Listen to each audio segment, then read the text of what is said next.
Olá, bem-vindos a mais uma aula de Introdução à Pesquisa Científica 1. Nosso tema hoje será hipóteses.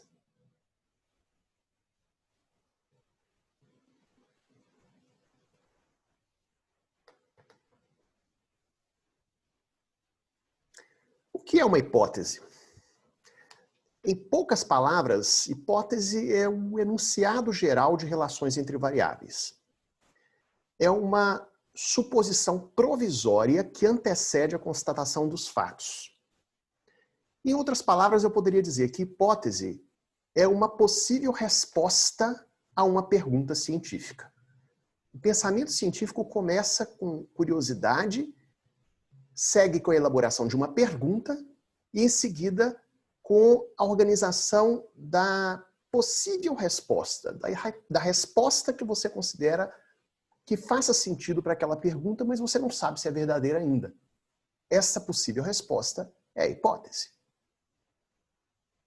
Então, em geral, uma hipótese se define pelo enunciado das relações entre as variáveis como uma suposição que antecede a constatação dos fatos, que pode ser explicativa, pode ser inclusive preditiva.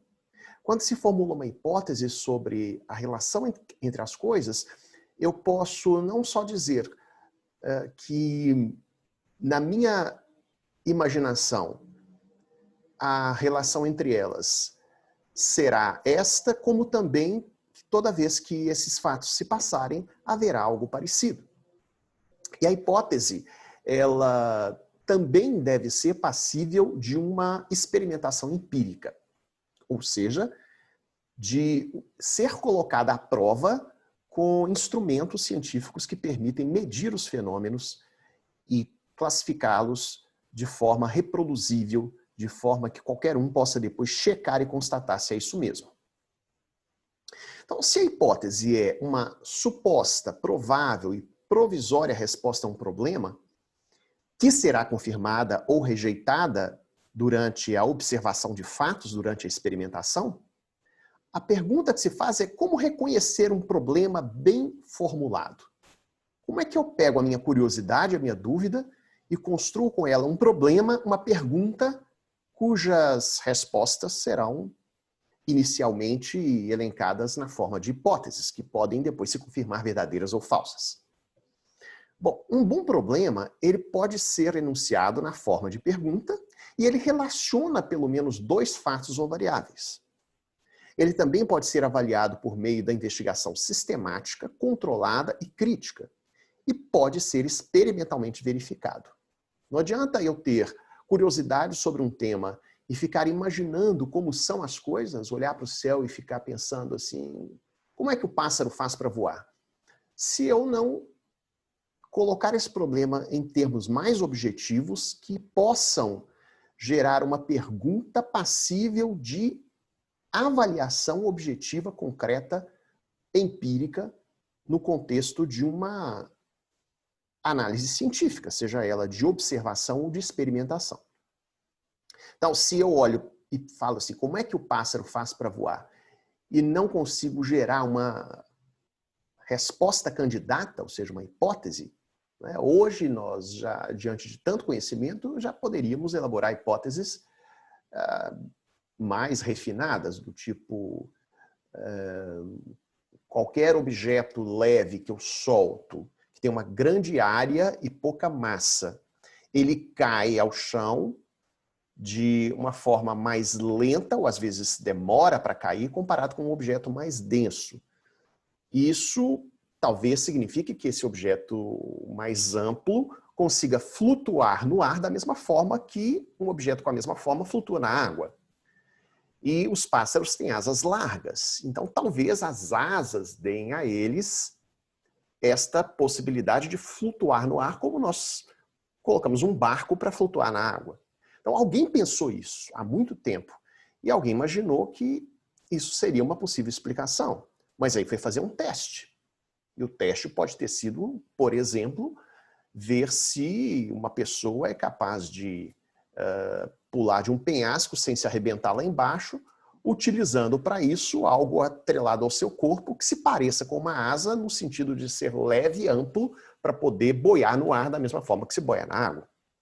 Então, além de ver com curiosidade a natureza, é preciso fazer a pergunta concreta e ter uma possível resposta, uma resposta candidata, que será a hipótese. Muitas hipóteses são colocadas na forma desse tipo de, digamos, equação entre aspas. Se x, então y. Quer dizer, a ligação entre as variáveis, ela existirá desta forma quase que enunciada em termos de lei. Quer dizer, se há uma coisa assim, então aquilo ocorre. Exemplo, se há muita poluição atmosférica, então haverá maior probabilidade de crises de asmas. É uma possível relação entre os fatos, colocada desta forma, de causa e efeito, uma associação não ao acaso, mas uma associação de que um fato leva ao outro. Esta é uma das formas de se elaborar uma hipótese. E a hipótese, ela dirige o estudo em várias etapas. Por exemplo, quando você organiza o problema que vai ser estudado e faz uma pergunta, naturalmente dela deriva a hipótese, mas aí você faz a pesquisa, coleta novos fatos, interpreta e automaticamente revê suas hipóteses. Então, a gente se lembra de hipóteses não só antes de começar um projeto, mas também à medida que analisa os fatos decorrentes da pesquisa. Hipóteses nascem do senso comum da observação, nascem da leitura e conhecimento de outros estudos científicos, nascem da compreensão de uma teoria, da formulação de ideias que possam complementar algo que está faltando naquela teoria, da cultura geral, de analogias, de experiência, de casos, às vezes, que chamam a atenção, que são fora do esperado e que te fazem gerar novas perguntas com novas possíveis respostas para esclarecer aquilo que aparentemente não bate com o conhecimento disponível naquele momento. E se as hipóteses estão relacionadas a variáveis, como as variáveis se correlacionam, para formular uma boa hipótese, nós temos que ter alguma ideia do que é uma variável. Dizendo em poucas palavras, de forma mais concreta possível, variável é tudo que varia. Pode ser uma quantidade ou uma característica, pode ser qualquer coisa que possa ser classificada, medida, registrada dentro da técnica de observação e de experimentação científica.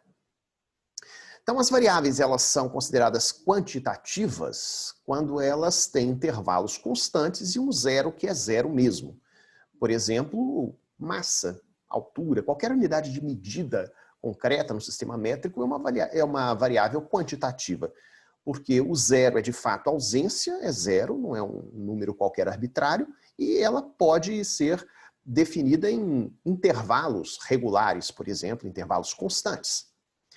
Agora, tem algumas variáveis que são também do grupo quantitativo, mas que têm um zero arbitrário, como, por exemplo, a temperatura em graus Celsius.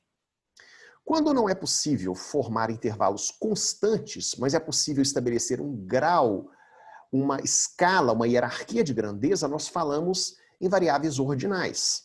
Se você utiliza uma fitinha para medir a quantidade de glicose na urina, o resultado daquela medida não será exatamente em miligramas de glicose por mililitro de urina, mas será uma cruz, duas cruzes, três cruzes. Você sabe que se der 3 cruzes, tem mais glicose do que se der uma ou se der traço.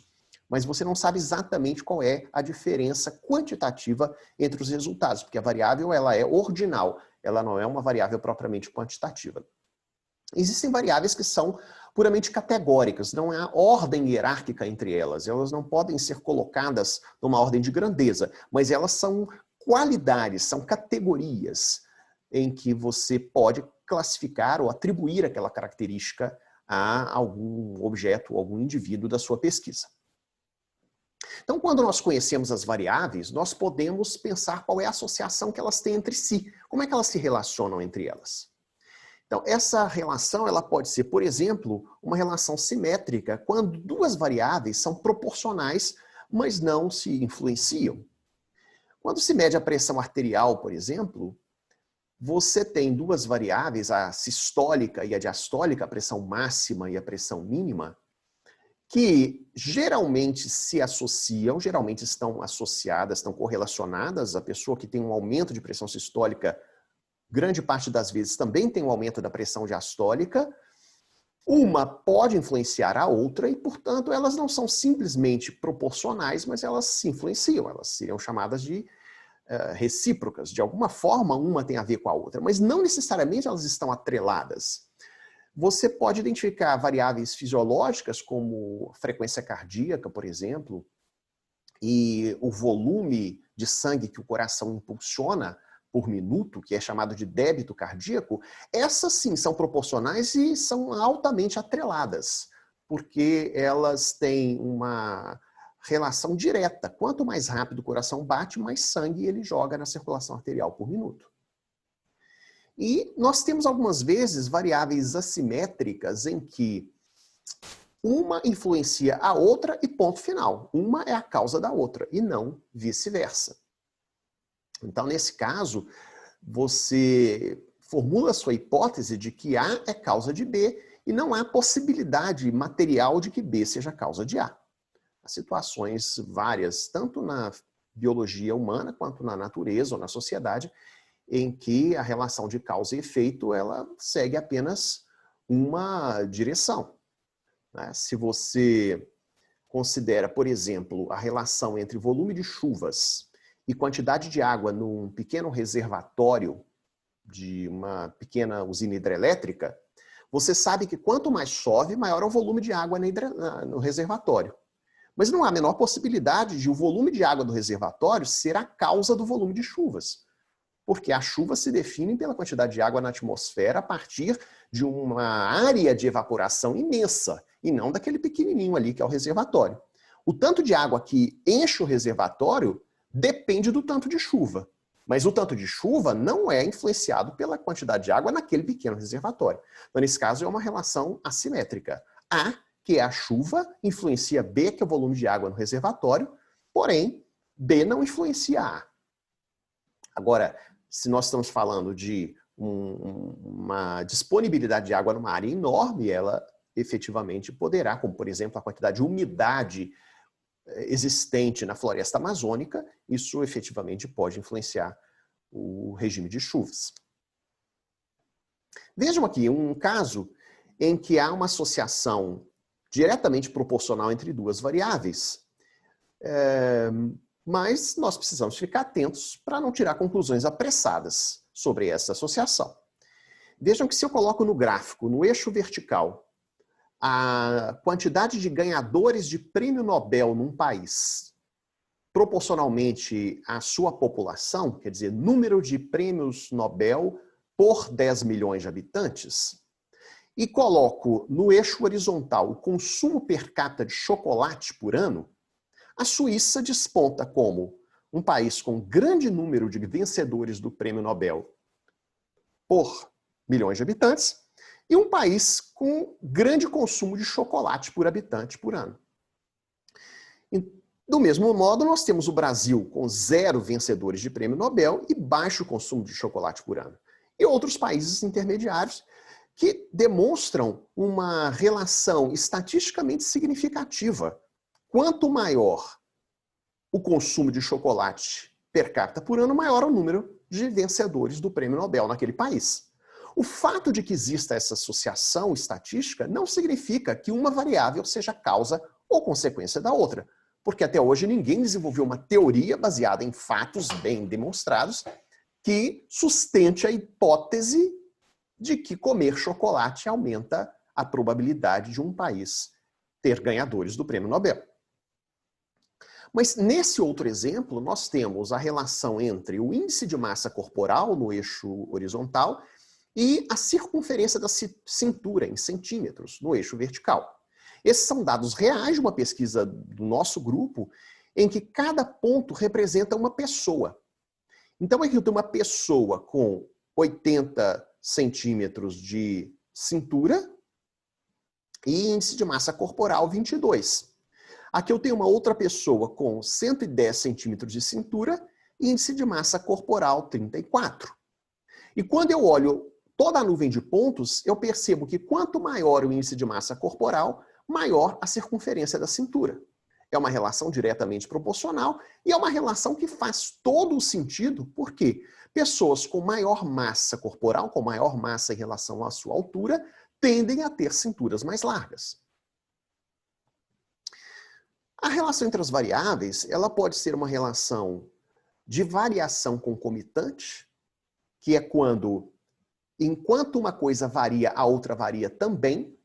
Eu posso observar, ainda naquele exemplo anterior, que quando aumenta o índice de massa corporal, aumenta a largura da cintura. Por exemplo, quando eu ganhei 10 ou 12 quilos na minha massa corporal, eu percebi imediatamente que as calças não fechavam mais na cintura. Isso é uma relação de variação concomitante que faz todo sentido em termos de relação causa-efeito. Então, se duas variáveis têm uma variação concomitante, ou A é causa de B, ou B é causa de A, ou A e B compartilham um fator de causa.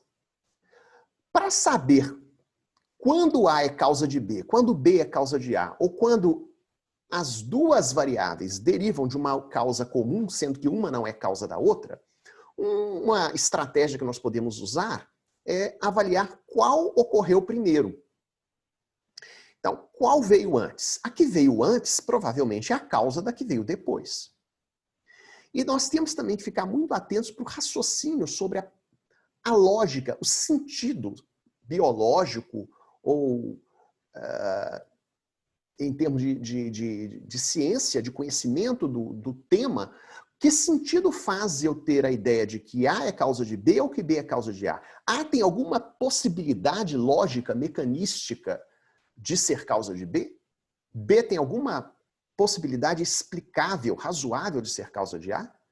Ou será que as duas acontecem paralelamente por causa de um outro fator, um terceiro fator que influencia ao mesmo tempo as duas? Se houver esse terceiro fator que influencia ao mesmo tempo as duas, então esse terceiro fator pode ser considerado uma variável de confusão, que me faz pensar que A é causa de B ou que B é causa de A, mas na verdade A não é causa de B e B não é causa de A. O fator terceiro, o fator de confusão, é que provoca as duas coisas e faz com que elas ocorram simultaneamente.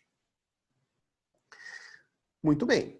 As variáveis, elas nessa sua relação, elas podem ser independentes, uma não tem nada a ver com a outra, mas podem ser dependentes.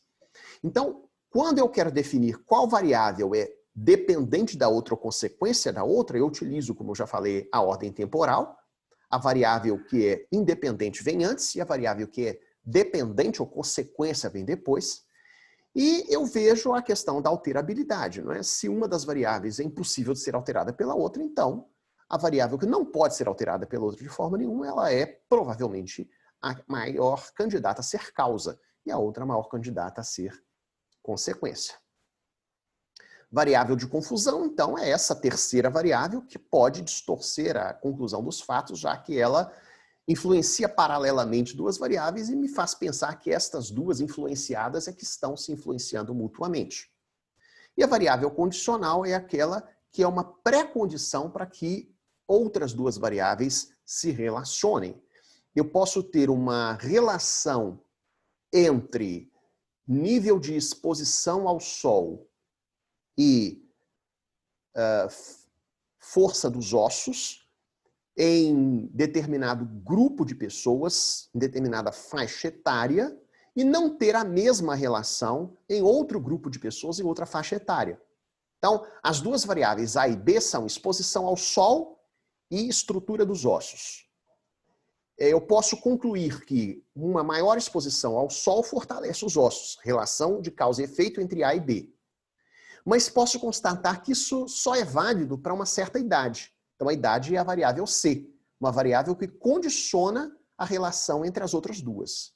Posso dizer que numa certa idade o sol está diretamente associado com a estrutura óssea, na outra idade não. Então a idade seria uma condicionante para a relação entre as outras duas, que são o sol e a estrutura óssea. Não quer dizer que isso seja verdade, não. Isso é um exemplo que eu improvisei aqui agora. mas vocês conseguem imaginar com um exemplo como é que nós temos que ter cuidado para tirar conclusões sobre causa e efeito, sobre uma coisa ser causa ou efeito de outra. Bom, então vamos à parte prática. Como é que nós verificamos se uma hipótese é verdadeira? Uma das estratégias pode ser o que nós chamamos de associação de concordância. Veja, eu tenho uma situação em que 3 características estão presentes nos indivíduos avaliados. Vamos dizer que é uma planta que tem características A, B e C. E na presença dessas 3 características, eu tenho uma consequência Y. Aí eu analiso outro grupo de indivíduos que tem as características D, E e C. E a mesma consequência está presente. Num terceiro grupo de indivíduos, as características que eu observo são F, G e C. E a mesma consequência Y está presente. Ora, se em 3 situações diferentes, o ponto em comum é a existência da característica C, e nas 3 situações, independentemente de todas as outras características avaliadas, existe a consequência, eu posso formular uma hipótese, isso não é a prova definitiva, mas eu posso formular a hipótese de que C seja uma característica causadora da consequência Y. Uma outra forma de raciocínio é o que nós chamamos de resíduos. Eu tenho uma situação em que a presença da característica A traz a consequência do fenômeno Z. Se eu acrescento a característica B, vem um novo fenômeno junto, que é o fenômeno L. Se eu acrescento ainda mais a característica C, tem mais um fenômeno, que é o Y. Então, eu posso, com esse acréscimo de características, e nós fazemos isso muito em estudos experimentais, por exemplo, em animais, em que você acrescenta uma característica nele, você faz o animal expressar uma proteína que ele não expressava antes, ou você faz uma célula secretar um produto que ela não secretava antes. Então, ela tinha lá só o produto A e o fenômeno que acontecia era o Z. Você acrescentou na célula uma característica B e apareceu o fenômeno L, ora, você supõe que aquela característica B acrescentada artificialmente na célula gerou o fenômeno L.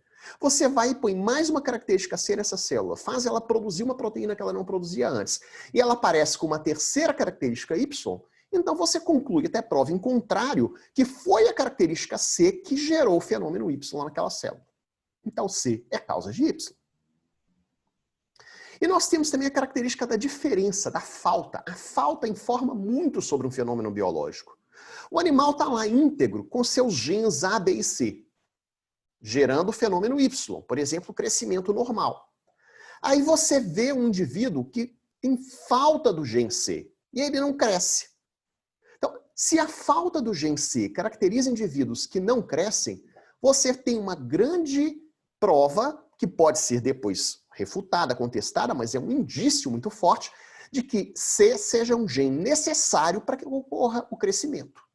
Se na falta daquela característica o fenômeno não se verifica, então você supõe que aquela variável, aquela característica seja necessária para aquele fenômeno ocorrer. Isso é objeto de estudo muito atual e muito frequente dentro da medicina e dentro da genética, por exemplo. Veja esse estudo que avaliou 2 famílias com vários indivíduos acometidos por uma doença muito grave, se chama osteogênese imperfecta, e também por um tipo raro de osteoporose, que tem uma segregação familiar, que ocorre muito em algumas famílias. Esse estudo constatou que a causa do problema eram mutações, pelo menos nessas 2 famílias, não quer dizer que em todas as pessoas com problema será esta a causa, mas nestas 2 famílias, a causa era a mutação num gene chamado WNT1. Como é que se chegou a essa conclusão? Que o gene WNT1 é necessário para a correta formação dos ossos. Veja, indivíduos afetados pela doença que tinham vários problemas na constituição óssea, veja aqui o braço dessa criança, como o osso é flácido, veja as pernas como são completamente maleáveis, como se não tivesse estrutura óssea. Então, na família, no pai, na mãe, num dos indivíduos afetados, no outro dos indivíduos afetados, havia uma mutação que introduzia uma certa timidina no lugar onde, nos indivíduos normais, deveria haver uma citosina. esta mutação estava sistematicamente presente nos indivíduos afetados. Em outras palavras, a falta de uma citosina nesta posição do gene foi a causa de todo este desastre, de toda essa doença na formação dos ossos. Porque na ausência deste nucleotídeo nesta posição e, portanto, na ausência da proteína correta codificada por esse gene, os indivíduos são doentes em todas essas famílias, em todos esses casos avaliados. Isso pode ser avaliado de forma ainda mais incisiva, provocando deleção gênica em animais, como nesse caso, por exemplo, em que se provocou a deleção da enzima conversora de angiotensina tipo 2, a ACE2 ou ECA2, em camundongos, e se observou como ocorria a gestação dessas fêmeas deficientes na proteína ECA2. O que aconteceu? Os filhotes, eles tinham peso muito mais baixo, altura, comprimento muito mais baixo, e havia uma proporção maior de perdas fetais nessas gestações. Então, a conclusão é que, se ao apagar o gene da ECA2, se eu tenho gestações com problemas sérios, como retardo, atraso de crescimento intrauterino dos filhotes, esse gene, a característica dele, esta variável ter a ECA2, ter a proteína ECA2 em circulação, é a causa, ou é uma das causas de um desenvolvimento embrionário sadio. Porque na falta dela eu tenho um desenvolvimento embrionário deficiente.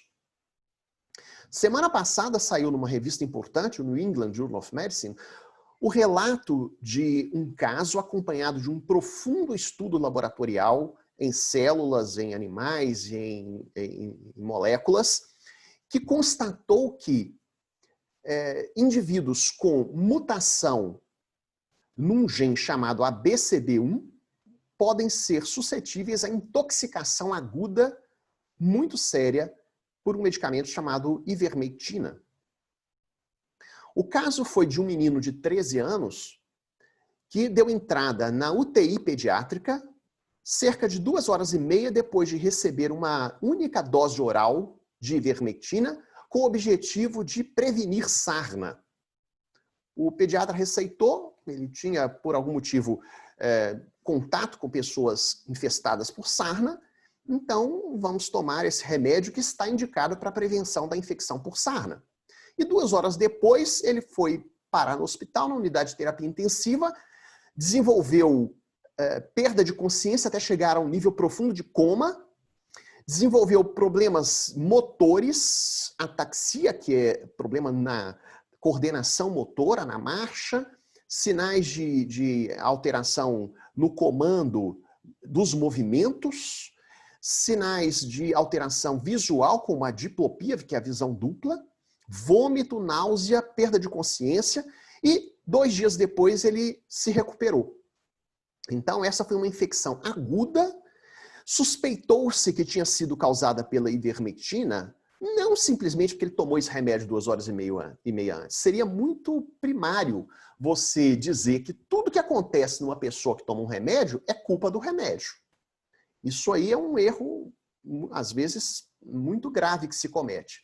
Mas por que se suspeitou que fosse por causa da ivermectina? Não só porque ele tomou o remédio 2 horas e meia antes, porque era a primeira vez que ele tomava o remédio, não.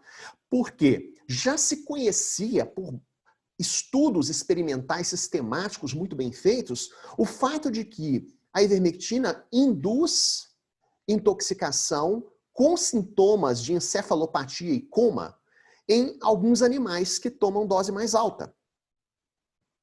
Então, esse era o fator primordial para se suspeitar que o coma e todas essas alterações fossem causadas nesse menino pela ivermectina e não pelo acaso ou por qualquer outra coisa. E um outro ponto muito importante, os pediatras excluíram todas as outras possíveis causas de coma que pudessem estar presentes naquele momento. Então, com esse raciocínio muito sistemático e científico, vamos excluir todas as causas de coma. E vamos considerar a ivermectina porque dados anteriores mostraram que ela era capaz de causar esse tipo de intoxicação. Então, até prova em contrário, nós temos a suspeita de que a causa seja ivermectina. Mas aí vem a pergunta, tantas crianças, tantas milhares de crianças tomaram ivermectina para prevenir sarna e não tiveram nada disso. Por que esse menino teve? Aí eles foram estudar e perceberam que havia muitos estudos mostrando que a metabolização correta da ivermectina é feita por um grupo de moléculas chamada transportadores ABC. Para provar que isso já era conhecimento anterior, eu trago aqui um artigo que foi publicado pelo nosso grupo com o professor Henrico Bloise, lá do ICB, da embriologia, do departamento de morfologia, em que ele já descreve, nós já descrevemos aqui nesse artigo, que a ivermectina é um dos alvos dessa molécula. E que elas são muito importantes, os transportadores ABC, para que várias substâncias, inclusive medicamentos, sejam metabolizados corretamente. Então, o grupo que estudou esse menino foi atrás dessas moléculas, os transportadores ABC, para ver se não havia algum defeito genômico nesse menino que explicasse ele não ser capaz de metabolizar a ivermectina e sofrer essa intoxicação. E, de fato, encontraram este defeito num dos transportadores do grupo ABC, o ABCB1. De fato, sequenciando o gene desse transportador no menino, encontraram um defeito que está localizado dentro da proteína, ou seja, o defeito no gene é o defeito num ponto que codifica uma parte dessa proteína que está localizada aqui nesses pontos marcados pela seta e que torna esse transportador incapaz de fazer o metabolismo adequado, o transporte adequado da ivermectina, e a ivermectina acumula no cérebro e causa toda essa intoxicação no menino. Então, como vocês podem ver, este modo de pensar, ele é muito importante no raciocínio científico. De fato, o raciocínio de isso aqui está diferente, vamos ver o motivo. E vamos ver qual é a explicação com base no conhecimento já existente é fundamental. E no caso das deleções gênicas, a associação entre variáveis para gerar uma hipótese é justamente essa. Eu tenho uma característica na biologia humana, que são esses transportadores, que é uma característica importante para que as pessoas consigam metabolizar e tolerar substâncias como remédios. E aí eu tenho um caso em que a pessoa não tolerou. Será que ela não tolerou porque tem defeito nessas moléculas? Vamos avaliar. E aí avaliaram e descobriram que tinha realmente esse defeito. Então, a presença daquele gene intacto é uma característica que é uma pré-condição para eu metabolizar bem certos medicamentos. Daí se conclui que, na falta deste gene intacto, não se consegue metabolizar bem aquele medicamento. E a prova disso é que uma criança com esse gene defeituoso não metabolizou bem aquele medicamento. Então, seja pela presença de uma característica que leva a uma consequência, seja pela falta de uma característica levando a uma consequência, nós podemos fazer associações confiáveis entre variáveis, gerar hipóteses e demonstrar se essas hipóteses são verdadeiras ou falsas. Então, esta era a aula de hoje. Espero que vocês tenham apreciado, que façam boas perguntas no nosso encontro e até a nossa próxima sessão da Introdução à Pesquisa Científica.